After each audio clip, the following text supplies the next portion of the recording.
नमस्कार, मैं हूं सबा खान। आप देख रहे हैं द दस्तक 24।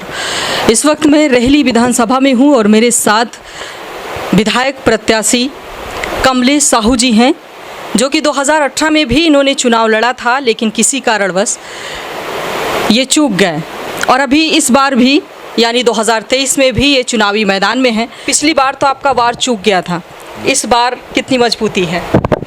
देखिए, पिछली बार हम चूके नहीं थे।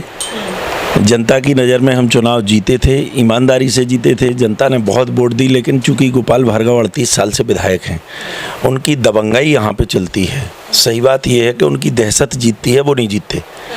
और उन्हें कई पोलिंग ऐसी थी जहाँ पे अवैध रूप से कब्जा कर लिया था और वो फर्जी मतदान के तरीके से जीते थे। कोई बहुत बड़ी जीत नहीं थी। 8 बार से लगातार विधायक रह रहे हैं, तो इस तरह से कड़ी चुनौती नहीं है सर आपके लिए? आपको क्या लगता है कि जो इतना वरिष्ठ नेता है क्षेत्र का, जो लगातार जीत हासिल कर रहा है, कैबिनेट मंत्री भी है, उसके सामने आपका मुकाबला कैसा है? देखिए, मैं पिछला चुनाव लड़ा, मुझे तो नहीं लगा कि गोपाल भार्गव से चुनाव लड़ना कोई बहुत कठिन काम है। पिछले बार मैं तो अपनी ज़िंदगी का पहला चुनाव लड़ा। मेरे घर में कोई पॉलिटिकल आदमी नहीं है। मेरे पिताजी टीचर, मम्मी टीचर, मैं एडवोकेट था और अचानक चुनाव लड़ा। ज़िंदगी का पहला चुनाव लड़ा और गोपाल भार्गव ने पानी मांगा। पूरा घर सड़क पे घूमता रहा। जो बड़ी दबंगई से कहते थे कि घर बैठ के चुनाव जीतते हैं, उन्होंने कुर्ता फैला के भीख मांगी है। उसके बाद 25,000 वोट से जीत पाए और दम्भ भरते थे कि हम 1.25 लाख से जीतेंगे। 25,000 वोट पे सिमट के आ गए। कहीं आपके तजुर्बे में कहीं कमी तो नहीं रह गई सर? देखिए, ये भी हो सकता है। मैं ज़िंदगी का पहला चुनाव लड़ा था, इतना बड़ा चुनाव। मैनेजमेंट में हो सकता है कमी रही हो। कांग्रेस को लंबे समय से यहाँ कुचला गया। कांग्रेस को ख़त्म करने का प्रयास गोपाल भार्गव द्वारा किया गया और जो उन्हें दहशत बनाई है, उस कारण से कार्यकर्ता भी बहुत खुल के नहीं निकल पाए थे। तो कई पोलिंग ऐसी थी जहां पोलिंग एजेंट बड़े कमज़ोर थे हमारे। उन जगहों पे जाके इनके गुंडों ने, इनके जो पल्लवित पोषित लोग हैं, उनने कब्जा कर लिया और ज़बरदस्ती वहाँ वोट डाली, फर्जी वोट डाली थी, तब जाके ये जीते हैं। फर्जी वोटों से जीत हो जाती है? फर्जी वोटों से आप किसी से भी पूछ लें, खुल के जो बोलेगा वो यही बोलेगा कि फर्जी वोट से गोपाल भार्गव जीतते हैं, ईमानदारी से जीतते हैं फर्जी वोटों से। क्योंकि अभी वोटर लिस्टों का हम लोगों ने अध्ययन किया तो एक वार्ड में 150, 200 पोलिंग फर्जी वोट मिल रहे हैं और उनको BLA हमें पावती भी नहीं दे रहे हैं। जो BLA हैं पोलिंग बूथ के, निर्वाचन आयोग के, वो हम जैसे छांट के उनको दे रहे हैं या हमारा BLA उनको दे रहा है, तो BLO हमें उनकी रिसीविंग नहीं दे रहे हैं। उनको इतनी दहशत है कि हम गवर्नमेंट के कर्मचारी हैं और मिनिस्टर हैं, क्योंकि मिनिस्टर के कहने पे तो वो फर्जी वोट जुड़ी है, मेरे कहने पे यदि कट जाएगी तो वो सस्पेंड हो जाएगा बेचारा।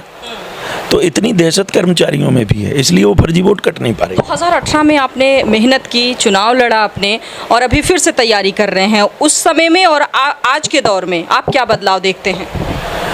देखिए, उस समय हमें समय ही कुल 13 दिन का मिला था।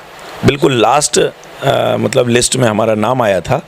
9 तारीख को हमारी लिस्ट हुई थी जारी, 14 तारीख को नामांकन का आखिरी दिन था और 28 को चुनाव था। तो केवल 14-15 दिन में हम कितना चुनाव लड़ते।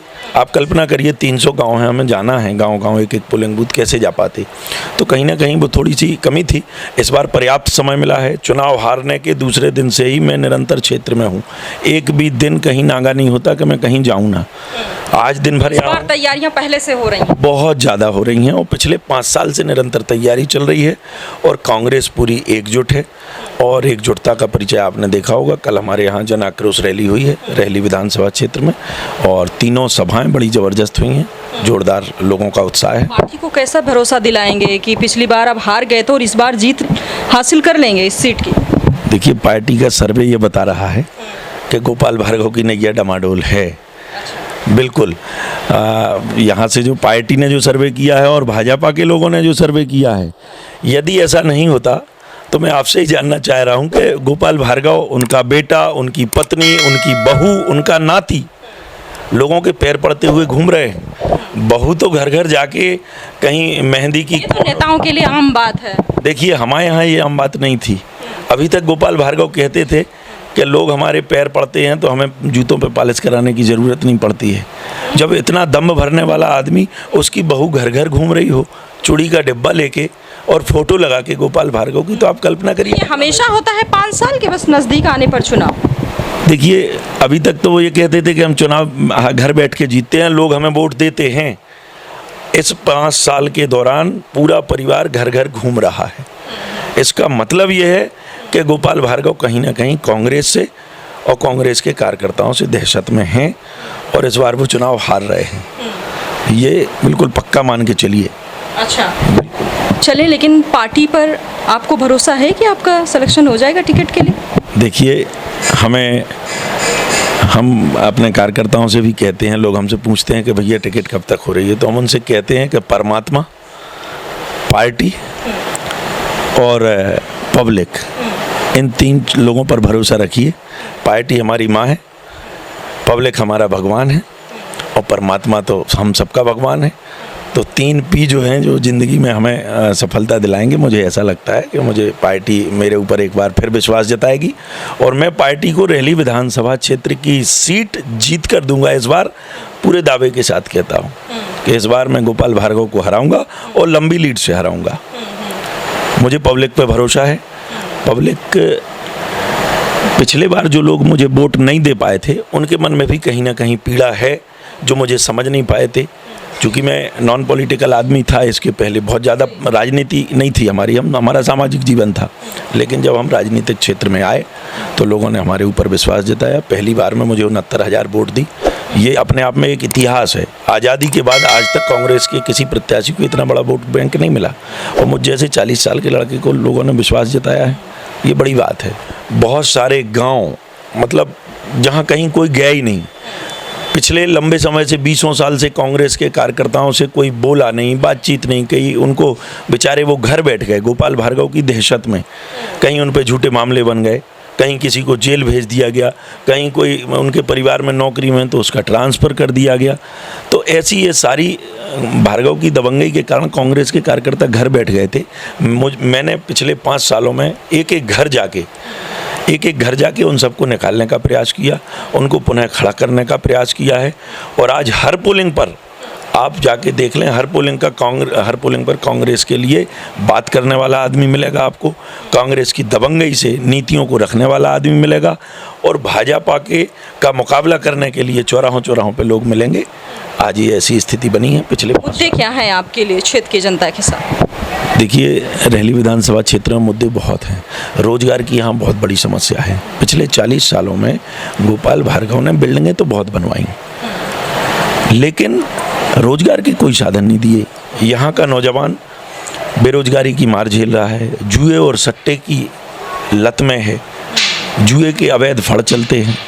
ये बहुत सारी ऐसी स्थितियाँ हैं। पढ़े लिखे नौजवान आप देखिए कहीं नशे की आदत में घूम रहे हैं। तो ये बहुत बड़ा मुद्दा। दूसरी बात, गोपाल भार्गव 38 साल से यहाँ विधायक हैं, लेकिन आज भी क्षेत्र में जल संकट बना हुआ है। पानी की बड़ी समस्या है।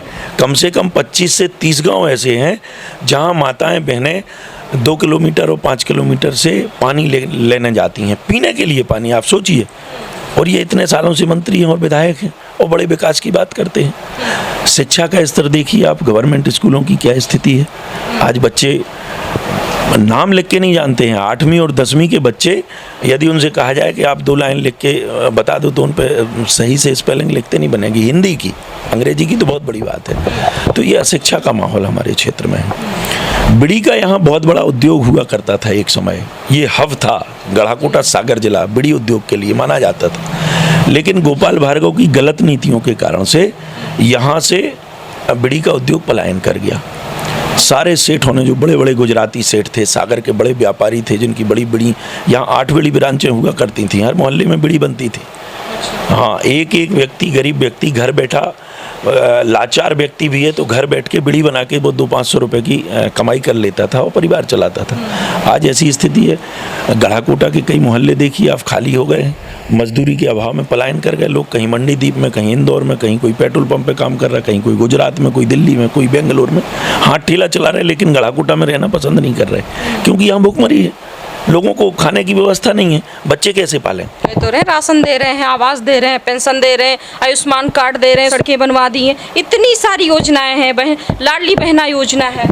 देखिए, लाडली बहना योजना की हकीकत भी अभी आपके सामने आएगी। आप क्षेत्र में घूमिए, उसमें उनने जो भी नियमावली बनाई है उसमें कई महिलाएं बाहर हो गई हैं, कई महिलाएं KYC कराने के लिए घूम रही हैं, कई महिलाएं बैंकों के चक्कर काट रही हैं। अभी बहुत सारे वीडियो वायरल हुए हैं कि बैंकों में झगड़े हो रहे हैं, अधिकारी काम नहीं कर रहे हैं और ना उनको मिल पा रही हैं। हाँ, कई जगह जिन के काम हो गए तो कई जगह पहुँच रहे हैं 1000 रुपये, और ये भी अपन समझ रहे हैं कि ये चुनावी लालच है और कुछ नहीं है। ये केवल 4-5 महीने के लिए न चालू। महिला सशक्तिकरण नहीं है? देखिए, महिला सशक्तिकरण, मैडम आप भी, भाई का प्यार नहीं है बहनों के लिए? देखिए, मामा जो है ये कंस मामा है और ये किसी भी बहन का भाई नहीं है। महिला सशक्तिकरण वो होता है, किसी भी समाज को सशक्त करने के लिए हमें हाथों को काम चाहिए, फ्री फोकट की खाने की आदत नहीं होना चाहिए। ये आप भी समझती हैं। मैं तो ये कहता हूँ कि हमें आप राशन ना दें, हमें रोजगार दे दें भाई। राशन तो बिचौलिए भी खा रहे हैं ना। आप गांव में आप पता कर लें, आप 12 महीने के राशन में से मुश्किल से 8 महीने का राशन मिलता होगा, 4 महीने का बीच में खा जाते हैं इनके लोग। इनके पल्लवित पोषित लोग हैं जो राशन कोटा राशन दुकानें चलाते हैं। आप गांव में जाके पता करिए, हम लोग तो क्षेत्र में घूमते हैं तो लोग बताते हैं कि भैया पिछले महीने का राशन नहीं मिला, 2 महीने के साइन करा लिए। अनपढ़ लोग हैं बेचारे, गरीब लोग हैं, उनके अंगूठे के साइन ले लिए उनने और राशन कर रहे हैं, घोटाला कर रहे हैं दुकानों में।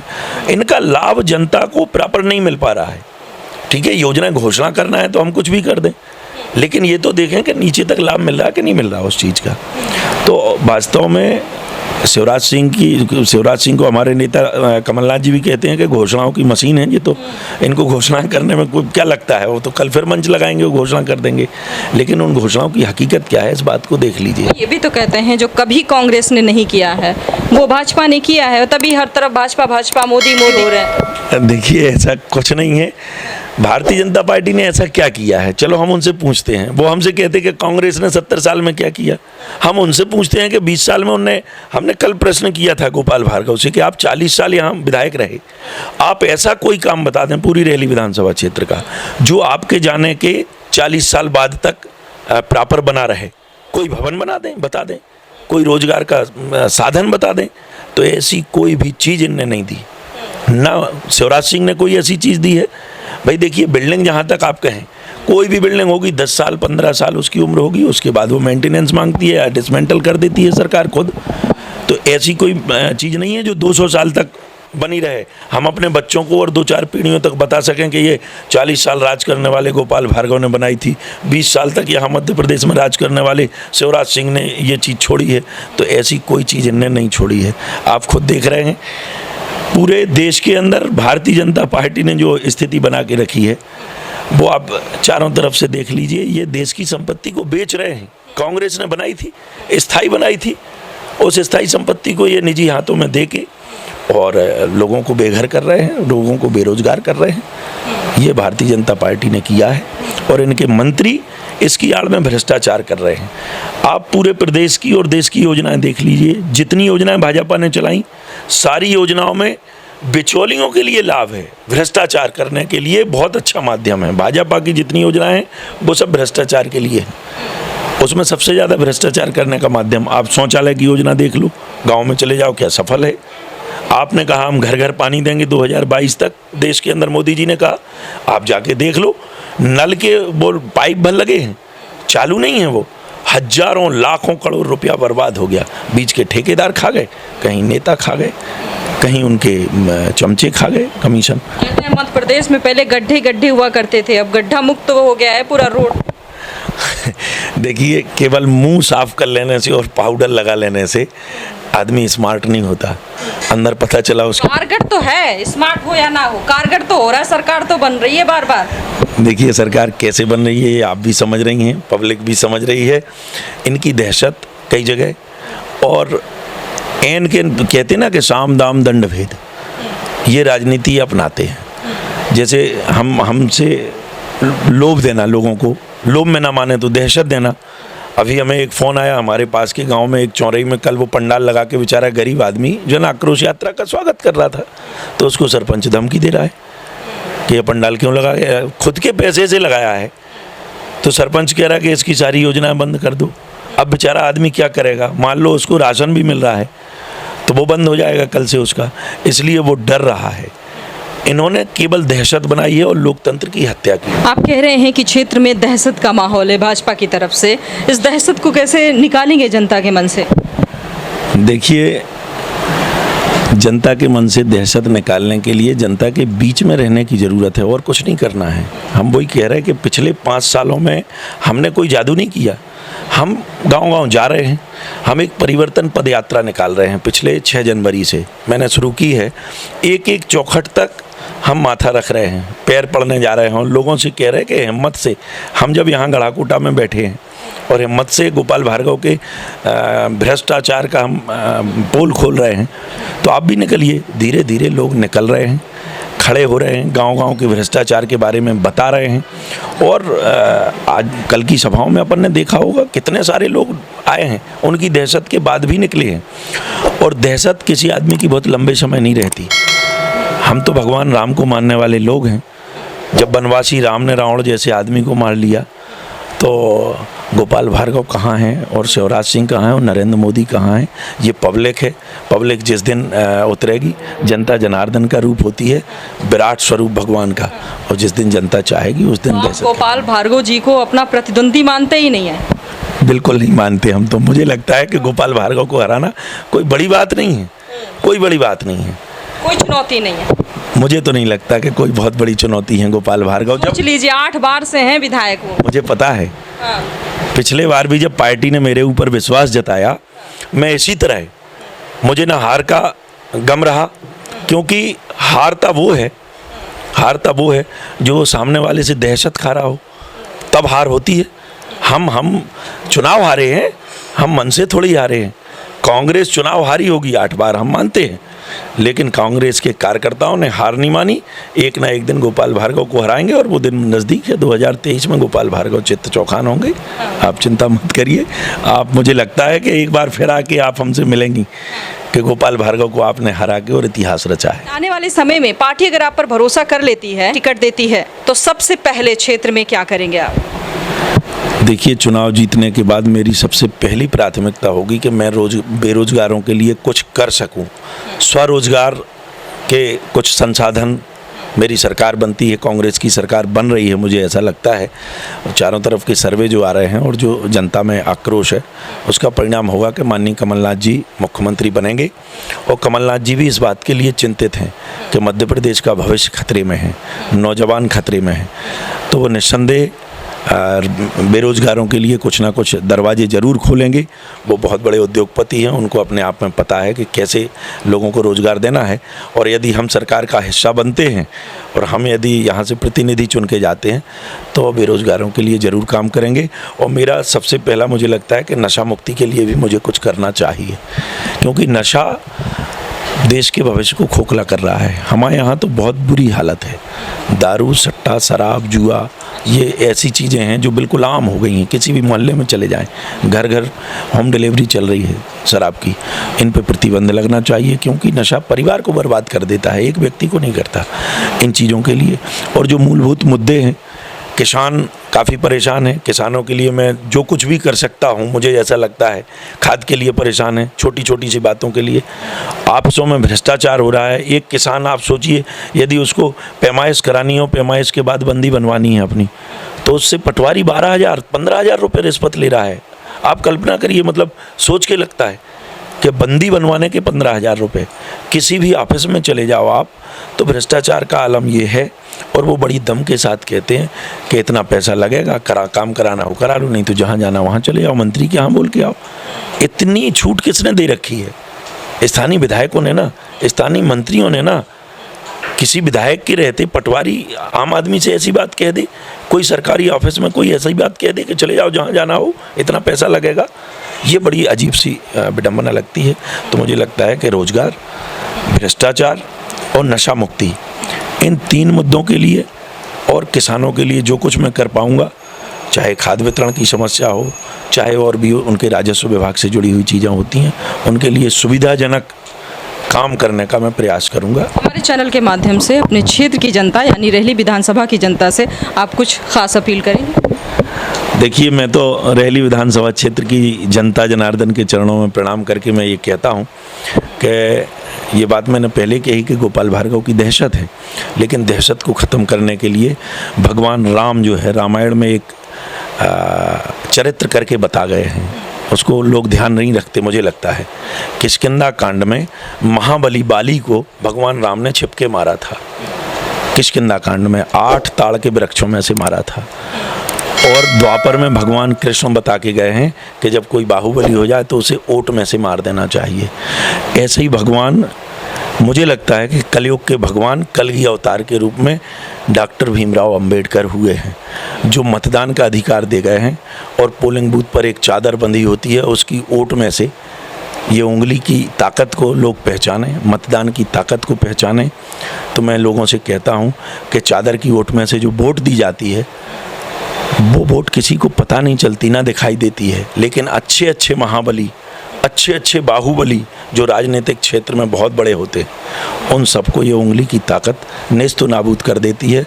मैं जनता से निवेदन करूंगा कि रेहली विधानसभा क्षेत्र में आप किष्किंधा के राम बनिए और एक एक मतदाता किष्किंधा का राम बने, गीता का कृष्ण बने और कलयुग का अंबेडकर बने।